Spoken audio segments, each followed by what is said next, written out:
Hi, I'm John Stevenson, and we're going to be looking at Psalm 28, a prayer in the face of the wicked. We begin with the superscription, a Psalm of David, and now the psalm begins, To you, O Lord, I call, my rock. And here's the first request, do not be deaf to me. For if you are silent to me, I will become like those who go down to the pit. In other words, it's looking very bleak. Without the Lord's help, the end is going to be death. And so he asks, hear the voice of my supplications when I cry to you for help. When I lift up my hands toward your sanctuary, notice he's crying, he's lifting up his hands, and it's toward the holy sanctuary. And we've noted, wait a second, the sanctuary hasn't been built yet, the temple hasn't been built yet, and yet there's still the tabernacle idea here. And so this is a prayer for God to hear his people. We continue to verse 3, do not drag me away with the wicked. Notice he's going to contrast himself with the wicked. Do not drag me away with the wicked um, and with those who work iniquity, who speak peace with their neighbors while evil is in their hearts. Notice they're saying it in their wickedness because they're saying one thing, they're speaking peace, but they're doing another. At least they're planning. They're planning to do another, and so this is the focus of the wicked. He now calls them, requite them according to their work and according to the evil of their practices. Requite them. Now that term, requite them, um, tain lechem. The tain part is actually short for Nathan. That's the Cal imperative of Nathan. It's just give them. Nathan is the regular Hebrew word to give. So it's give to them. That's the lechem part. Give to them according to their work and according to the evil of their practices. Give to them. It's exactly the same two words there. Give to them according to the deeds of their hands. In those two lines, they're essentially saying the same thing. According to their work, according to the evil of their practices, according to the deeds of their hands. That's three different ways of saying exactly the same thing. Pay them back. And that's what he's going to say next when he says repay them. Now, here's a different Hebrew term here. This is hashev.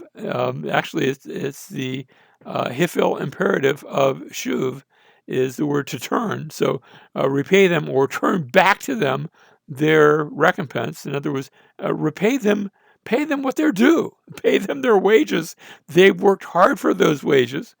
They've worked works of evil for those wages. Now pay them for that. Verse 5, because they do not regard the works of the Lord, nor the deeds of his hands. He will tear them down and not build them up. So we have the request in verse 5,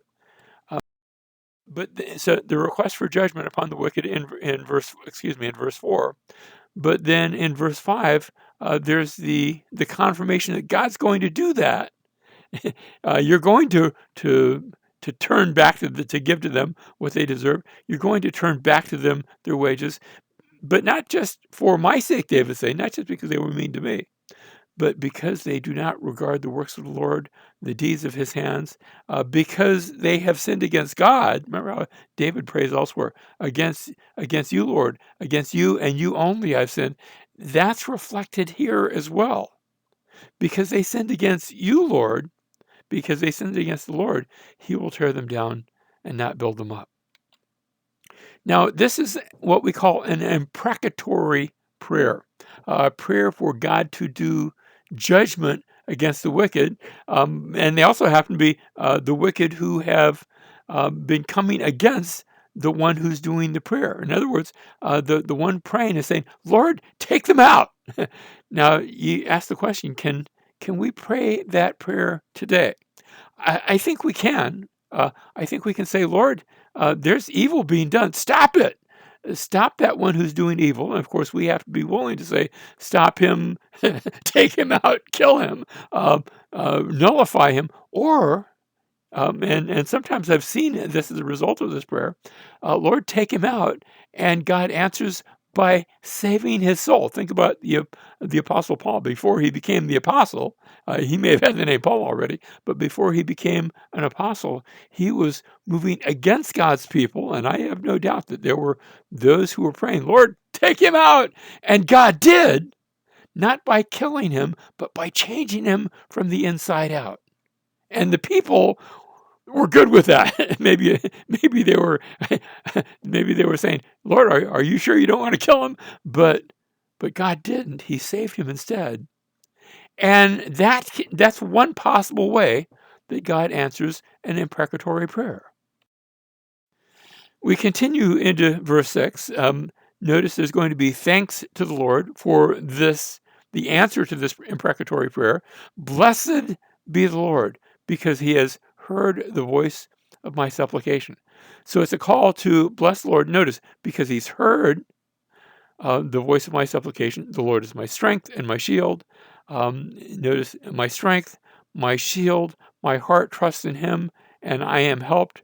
Therefore, my heart exalts, and with my song I shall thank him. And then we have the same line that we started in verse 7. The Lord is my strength. Again, verse 8, the Lord is, but notice the slight change. The Lord is their strength, and he is a saving defense to his anointed.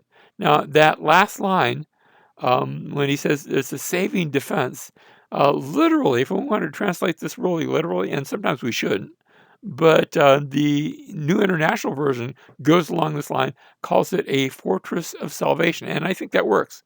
And when we say to his anointed, remember that's Hamashiach. So we could say literally a fortress of salvation to his Messiah.